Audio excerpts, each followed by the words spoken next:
Okay, everyone, we are back with another English learning video.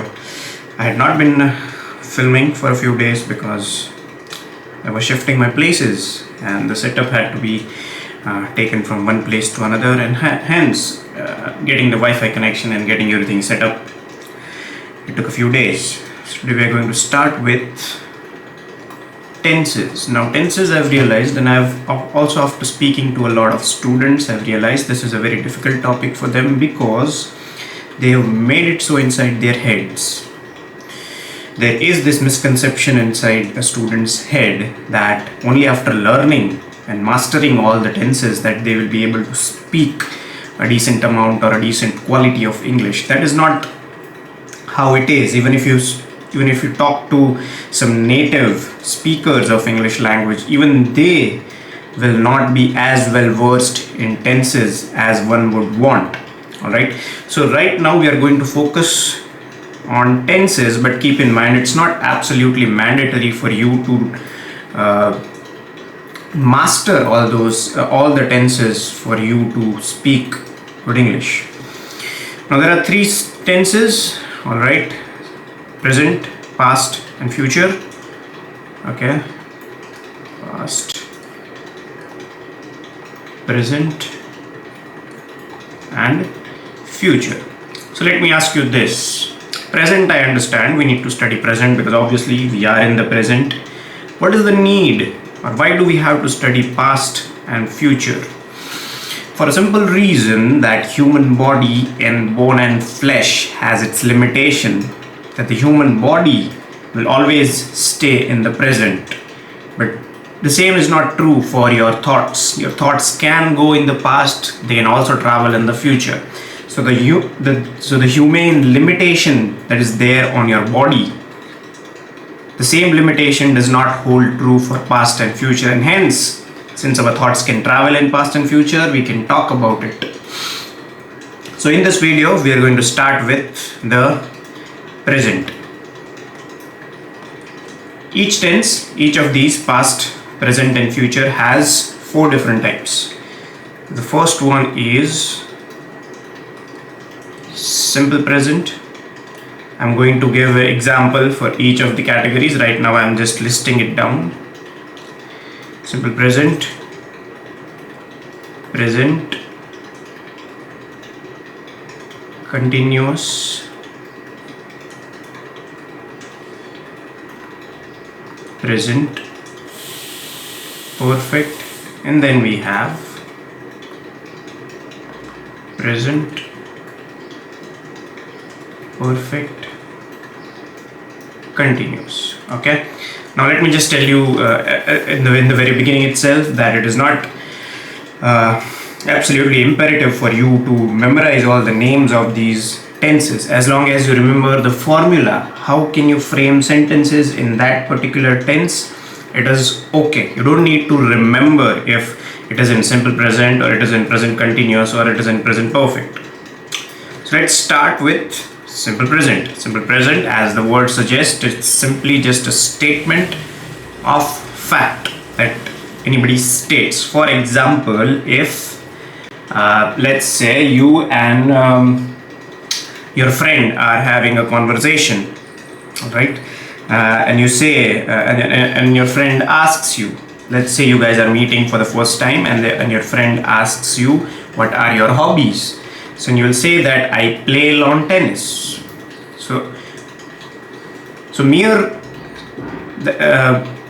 stating that statement, just saying that I play lawn tennis, you cannot infer or you cannot conclude from that statement that were you playing it in the past, are you continuing in the future. It's simply just a statement of fact. Right? So I play tennis. So whenever you have a statement of fact, or whenever you want to state something that is a habit of yours, you simply just use simple present. I watch movies, I play tennis, I talk to my friends. Okay, so it does not mean that you're doing it right now, but it is continuing.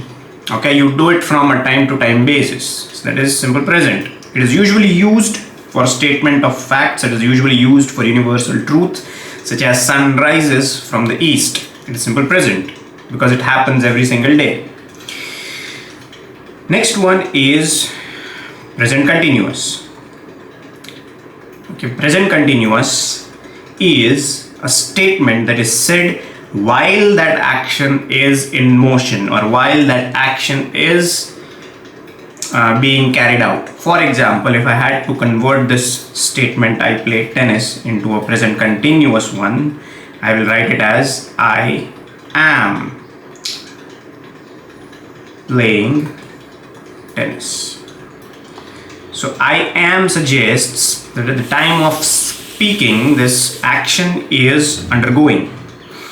So if you see over here, if you translate both of these sentences into Hindi, let's suppose I play tennis, मैं tennis खेलता हूँ. Present continuous is I am playing tennis, मैं tennis खेल रहा हूँ. Okay, so you see a very hairline difference between both of them. Present continuous is simply just going. So you must remember, in any continuous tense, you will always have an ing. Another lesson to be learned from present continuous is the use of I am. Okay, I am is always used with ing. The most common mistake that I see students from largely from our country that make is, whenever they make that switch from vernacular to English, what they will do is they'll use I am with any given verb. I am play tennis. No. So here there is no am. I play tennis. I am playing tennis. So I am is only used with ing in a continuous tense. When you use I am, that means at the time of speaking, that action is being carried out. So always use am with ing. Okay, I hope this is clear. Next we come to present perfect. Present perfect can be a little tricky for people to understand, because the verb that we use in present perfect is in the past tense. Let me write the same sentence converted to present perfect. That is, I have played tennis. Okay, meaning if I had to do this, convert this into Hindi, let's say, so this would be मैंने tennis खेल रखा है. So we use this type of a language while communicating on a day-to-day basis. Like we ask somebody, तूने किया है? हाँ, मैंने ये कर रखा है. So that means the action that gave fruit to that outcome, that is कर रखा है. So that action is still continued, that it still holds true up until the present moment when you are speaking. कर रखा है. Okay, so the moment that you're speaking, it is true up until that extent. So I have played tennis. Yes. Have you done this? Yes, I have done this. It's present perfect. Alright. We rarely use this, but since it is one of the tenses, we have to learn it. Okay. Last one, present perfect continuous. Let me write the example first, and then let's discuss it. Or let's discuss it first. Okay, if I ask you this question, that let's take a name of a place, let's say Rajkot, okay, my hometown. So if somebody asks me that for how long have you been living in Rajkot, so my answer would be, I have been living in Rajkot since last 10 years. Okay, so some action that began way back in past, it still continues, and we don't know when it will end in the foreseeable future. So in those circumstances we use present perfect tense. आप राजकोट में कितने साल से रह रहे हो? मैं राजकोट में पिछले 10 साल से रह रहा हूँ. Okay, so that will be, I have been living in Rajkot since last 10 years. So if I had to convert this same sentence to present perfect continuous, it will look like, I have been living, no, I'll convert the same sentence, otherwise I have been playing tense. I have been playing. मैं खेलता आया हूँ.